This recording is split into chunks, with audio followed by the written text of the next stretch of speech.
सत्यमेव जयते दोस्तों।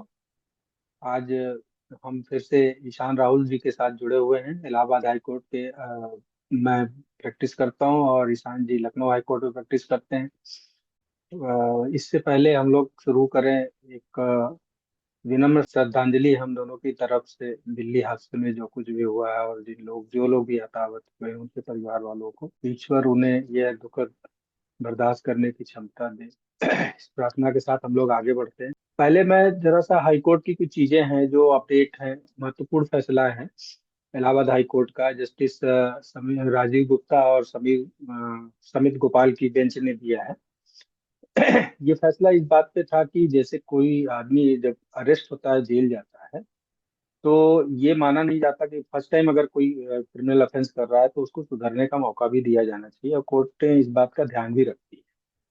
तो बेसिकली ये मामला मसूरी थाना गाजियाबाद जिले का था। और इसमें जो प्रिंस नाम का बंदा था, उसकी शादी ज्योति के साथ हुई थी। और ये मामला 2010 में हुआ था, और 2011 में संदिग्ध रूप से ज्योति की मौत हो गई। तो ये मामला वहाँ के ट्रायल कोर्ट में चला, और ट्रायल कोर्ट ने पति प्रिंस और उसकी मां को आजीवन कारावास की सजा सुनाई। लोअर कोर्ट के फैसले को यहाँ पे चैलेंज किया गया था। तो इसमें डबल बेंच ने जो आदेश दिया है, उनका ये कहना था जो जस्टिस का बाकी तो सारी चीजें फैक्ट फैक्ट हैं वो तो चलेंगी ही, लेकिन बहुत इंपॉर्टेंट ऑब्जर्वेशन ये था कि जिस समय ये घटना हुई उस समय आरोपित की आयु मात्र 20 साल थी। और 20 साल में उसको अगर आजीवन कारावास दे देंगे तो फिर उसके सुधार का कोई मौका नहीं मिलेगा। मतलब एक बार अगर वो रास्ता बदलने की कोशिश करना भी चाहे तो नहीं कर सकता। तो इस आधार को लेते हुए, और चूंकि इस मामले में हत्या में नहीं सजा सुनाई गई थी बल्कि दहेज का मामला था, उस पे सजा सुनाई गई थी, तो कोर्ट ने जो है ये सजा कम करके 10 साल की कर दी। और उसकी माँ को, प्रिंस की माँ को बरी कर दिया। और चूंकि वो 14 साल ऑलरेडी जेल में सजा काट चुका है, तो कोर्ट ने कहा कि इसको जेल से रिहा कर दिया जाए ताकि ये अपनी बाकी की जिंदगी, यानी कि अभी 34 साल का टोटल ये हुआ है, इसलिए ये ध्यान में रखते हुए दिया गया कि उसके सामने लंबी जिंदगी भी पड़ी हुई है। और एक और मामला है वो ज्ञानवापी मस्जिद और विश्वनाथ मंदिर से जुड़ा हुआ मामला है। और ये बहुत हाईलाइटेड केस है। वजू खाना जो स्थित है विश्वनाथ मंदिर और ज्ञानवापी मस्जिद एक ही प्रेमाइस में। तो इसको लेके कि वजू खाना जो है उसका, उसके सर्वे कराने को लेकर चल रहा था मामला। पहले इस पे लोअर कोर्ट से भी आदेश हुआ था, बाद में इसको चैलेंज किया गया तो रोक दिया गया।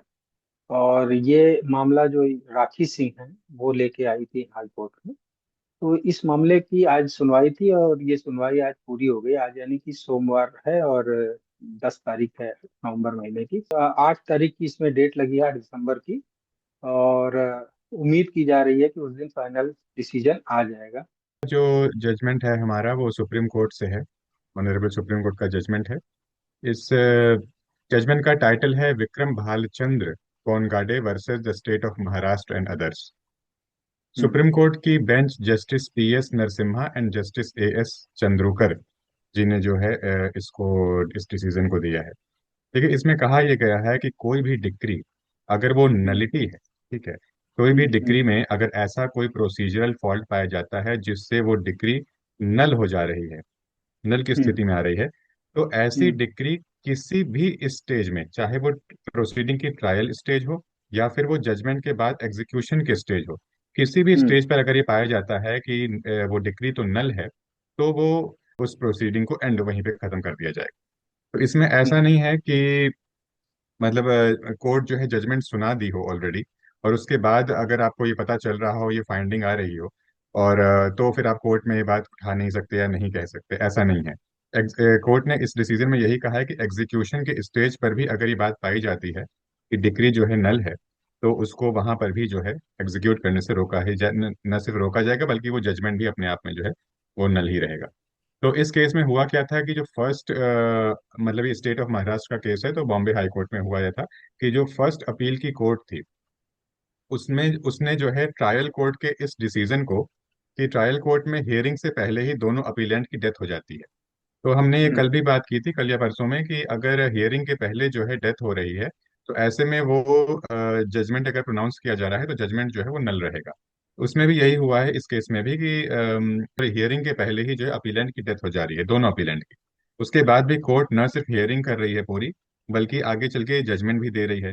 और फिर ट्रायल कोर्ट के इस पूरे जजमेंट को बॉम्बे हाई कोर्ट ने जो है उस पर स्वीकृति दे दी अपनी जो है। तो इसी को सुप्रीम कोर्ट ने सेटिसाइड किया है। और ये बात फिर से जो है स्पष्ट करी है कि अगर कोई डिक्री जो है वो नल है, तो एग्जीक्यूशन के स्टेज पर भी, चाहे एग्जीक्यूशन या मतलब कोई भी स्टेज हो, उस पर उसको जो है वहीं पे रोका जा सकता है। और ये चीज कहाँ होल्ड करी गई है इसको भी अलग से जिक्र किया गया है जजमेंट में। ये Kiran hmm. Singh and others versus Chaman Paswan and others, ये एक लैंडमार्क जजमेंट है जिसमें ये चीज बताई गई थी। तो इसी को जो है दोबारा से यहाँ पे जिक्र किया गया है। दूसरा हमारा जो जजमेंट है ये बहुत ही हम्म। इम्पोर्टेंट है। बेसिकली ये बार और बेंच के रिलेशन से संबंधित है, इसलिए बहुत इंपॉर्टेंट हम लोग के लिए भी हो जाता है। हम्म। ये केस है N Peddi Raju and others का। इसमें जो सुप्रीम कोर्ट की बेंच है उसमें honourable chief justice of India B R Gavai and justice K Vinod Chandran की बेंच थी। तो हम्म। इसमें ये अच्छा, ये केस का जो नेचर है वो सुओ मोटो कॉन्टेम्प्ट प्रोसीडिंग है। यानी कि सुप्रीम कोर्ट ने सुओ मोटो रिकॉग्निशन ली है और कॉन्टेम्प्ट प्रोसीडिंग इसका नेचर है। अच्छा, ये एडवोकेट्स के अगेंस्ट लिया गया था, ये इनिशिएट किया गया था सुओ मोटो केस। तो क्या ऐसा हो गया था कि लॉयर्स ने ऐसा क्या कर दिया था?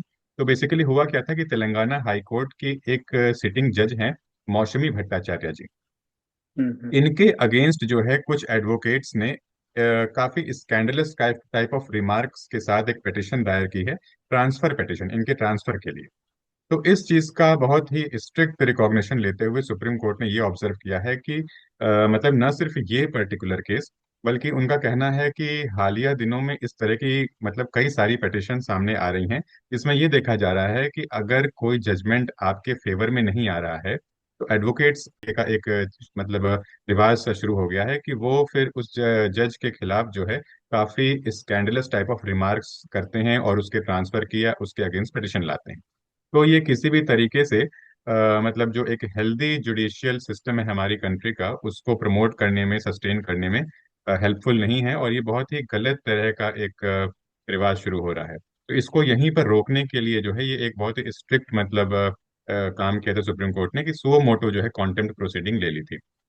और कोर्ट ने यहाँ पर यह भी स्पष्ट किया है कि आगे से एडवोकेट्स को ये हिदायत दी गई है कि ऐसे किसी भी पिटिशन पर साइन करने से परहेज करें, पिटिशन पहले से पढ़ लें, कहीं उस पिटिशन में किसी जज के, जस्टिस के खिलाफ जो है कोई ऐसा गलत रिमार्क न दिया गया हो। यानी कि आप किसी पिटिशन पे अगर हम साइन कर रहे हैं तो साइन करने से पहले पिटिशन पूरी पढ़ लेनी चाहिए जो है। अगर उस पिटिशन में किसी जस्टिस के खिलाफ कोई गलत रिमार्क्स दिए गए हों तो फिर हम उसके लिए जवाबदेह हो जाएंगे। तो एफिडेविट ठीक है। के बाद तो ऑटोमेटिक मोड में होता है, जब एफिडेविट लगता है कोर्ट में तो ये तो जवाबदेही जी। तो अपने से फिक्स हो ही जाती है। हाँ बिल्कुल। क्योंकि जो जो डिपोनेंट होता है, एक तो वो जो याचिका करता हो गया वो डिपोनेंट हो गया, तो वो अपनी साइन करता है, उसके ठीक नीचे वकील साइन करता है, और फिर उसके नीचे जो है वो कमिश्नर का साइन होता है, तो तो उसमें जब उन्होंने वही बात प्रोसीडिंग कही है कि आप ऐसे पिटिशन पे साइन करने से बचें जिसमें कि मतलब किसी जज के खिलाफ कोई गलत तरीके की बात लिखी गई। अगले केस पे हम आते हैं। हम्म। देखिए ये भी सुप्रीम कोर्ट का जजमेंट है। केस का हम्म। नाम है KS Manjunath and others versus Moora Savera. Hmm. इस केस को justice JB Pardiwala and R Mahadevan ji की बेंच ने इसको सुनाया है।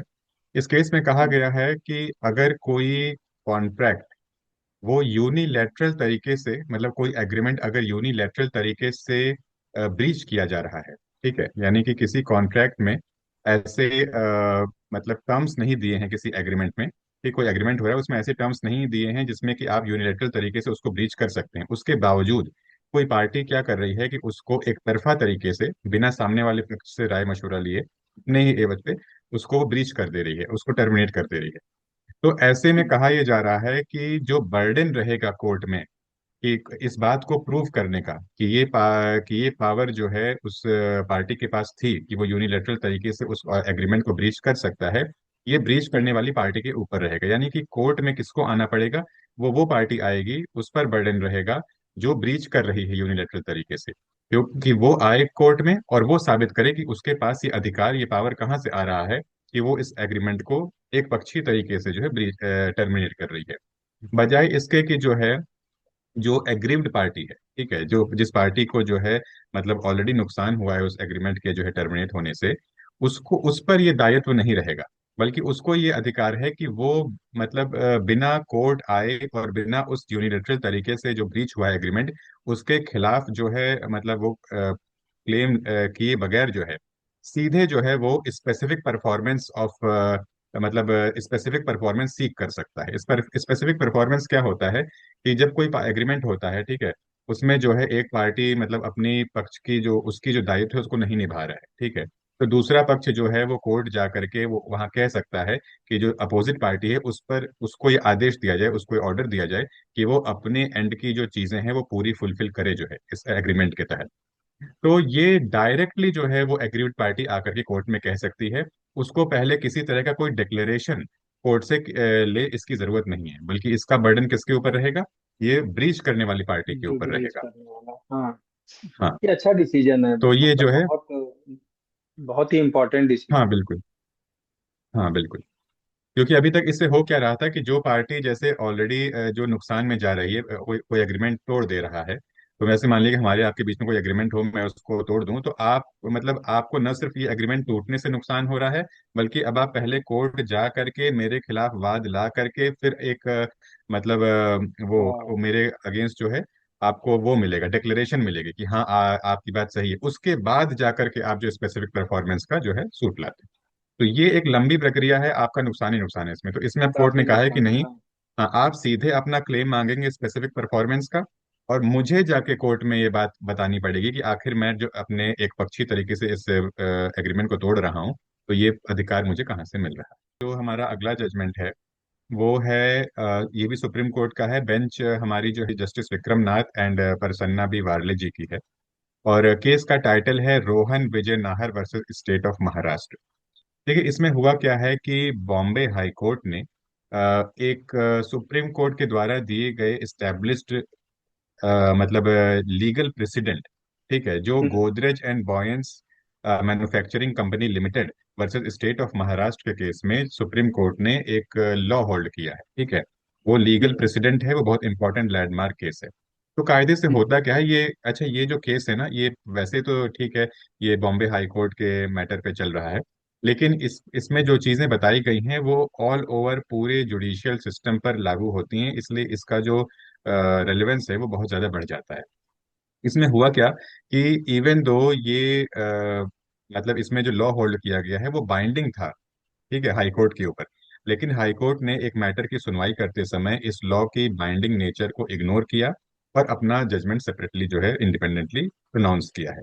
तो इस चीज पर जो है बहुत ही स्ट्रिक्ट मतलब कि इसको कंसिडर करते हुए जो है सुप्रीम कोर्ट ने ये कहा है कि हमारी जो इंडिया में एक मतलब जुडिशियल हायरार्की है, वो एक ऑल इंडिया जुडिशरी की मतलब एक स्ट्रक्चर है जिसमें कि सुप्रीम कोर्ट, फिर हाई कोर्ट्स और लोअर कोर्ट्स इस तरीके से चलता है, और जो जुडिशियल प्रेसिडेंट्स हैं इनकी भूमिका बहुत इंपॉर्टेंट हो जाती है कि अगर सुप्रीम कोर्ट ने किसी चीज मतलब जो लॉ होल्ड किया है उसको लोअर कोर्ट्स अगर सुनने से मना कर दें, हाई कोर्ट अगर उसके अकॉर्डिंग ना चले, तो देश में जो है इतने हाई कोर्ट्स हैं, अगर हर हाई कोर्ट अपने हिसाब से अपने मतलब जजमेंट्स को प्रोनाउंस करने लगेगा और सुप्रीम कोर्ट की जो लॉ ले डाउन किया गया है वो उसको होल्ड नहीं करेगा, उसके अनुसार नहीं चलेगा, तो होगा क्या कि एक पर्टिकुलर मैटर पे अलग अलग तरीके के जजमेंट्स आने लगेंगे, कोई हाई कोर्ट कुछ कहेगा और कोई हाई कोर्ट कुछ कहेगा, इसीलिए जुडिशियल प्रेसिडेंट का इतना इंपॉर्टेंस होता है।